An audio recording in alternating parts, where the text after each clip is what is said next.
This is why I'm hot. This is why I'm hot. This is why I'm hot. This is why I'm hot. This is why I'm hot. This is why I'm hot. Jeg hedder Steffen Hansen. Jeg er 19. HF på Nykøbing Katedralskole. Det er et godt spørgsmål.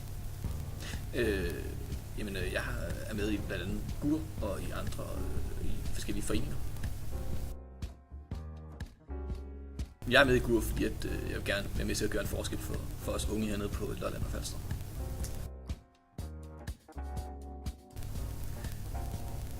Jeg vil gerne have, at vi har nogle flere aktiviteter hernede for unge, man kan bruge sin fritid på, så ikke man bare sidder hjemme eller hænger ud på banen.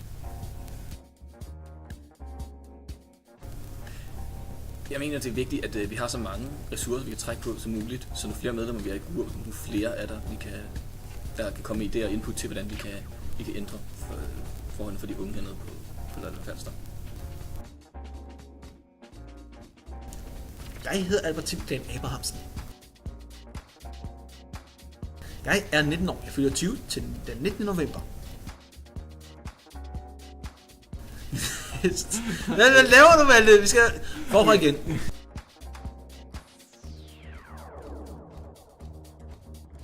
Jeg går lige netop nu på STX på Nykøbing F. Katedralskole.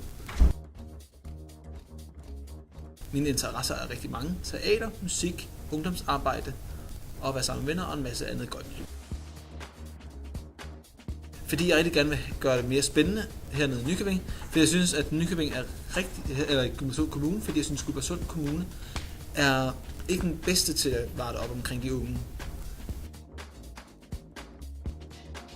Jeg vil gerne have sat fokus på flere sjove aktiviteter, mere musik, mere teatertilbud faktisk for unge. Altså der er ganske vist en et amatørteaterklub, men der er ikke mange, der kender til det. Mere PR for, at der skal så mange. Jeg vil gerne have mere PR for f.eks. Café Clash. Jeg vil gerne gøre det sjovere, gøre det mere spændende, gøre det mere interessant at være ung her nede på Falster. Fordi det er fucking fedt. Jeg hedder Paul Dose. Jeg er 19. Jeg går på Slagelse Campus under SDU, studerer international virksomhedskommunikation med fremmedsprog engelsk. Jeg kan godt lide at gå til skydning, sejlads, spejder, karate har jeg gået til. Jeg spiller lidt guitar, og så kan jeg rigtig godt lide at lave en masse forskellige ting. Og jeg er også med i GUR og med i en politisk ungdomsorganisation, som jeg helst ikke vil nævne. Politikerne mangler fokus på de unge, og at de unge skal underholdes her på Lolland Falster. Man skal have de unge til at komme til Lolland Falster og have det rigtig sjovt, og ikke kede sig.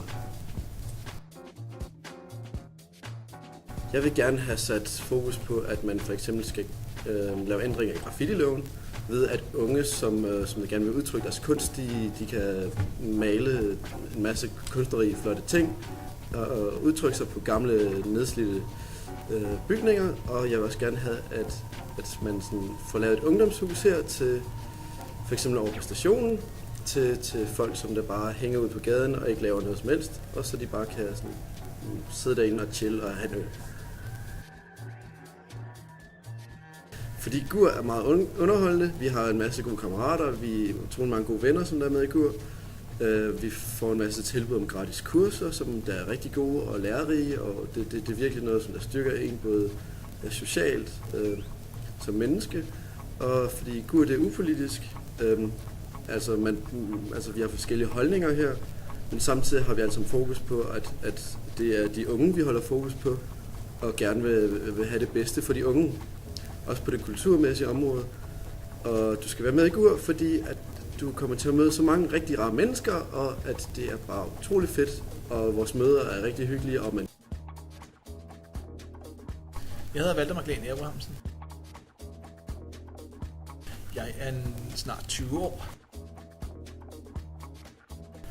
Jeg går på STX i Nykøbing på Nykøbing Katedralskole, 3. år.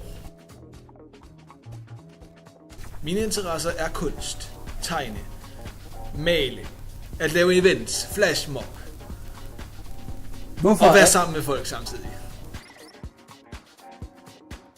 Fordi jeg synes, det er fedt, at man kan lave der arrangementer for unge. Mere fokus på eventsene, mere fokus på musikken og de alternative muligheder, der er for underholdning hernede. Jeg vil gerne lave op på... Jeg vil gerne sprede... Jeg vil gerne sprede budskabet om, at kulturforsyning og kulturfabrikken eksisterer, så flere unge kan være med til at skabe et godt bymiljø hernede i Nykøbing. Fordi det er fedt, som en bror sagde for den tid siden, og fordi det giver nogle muligheder for at møde nye mennesker og komme endda til internationale konferencer, f.eks. i Litauen.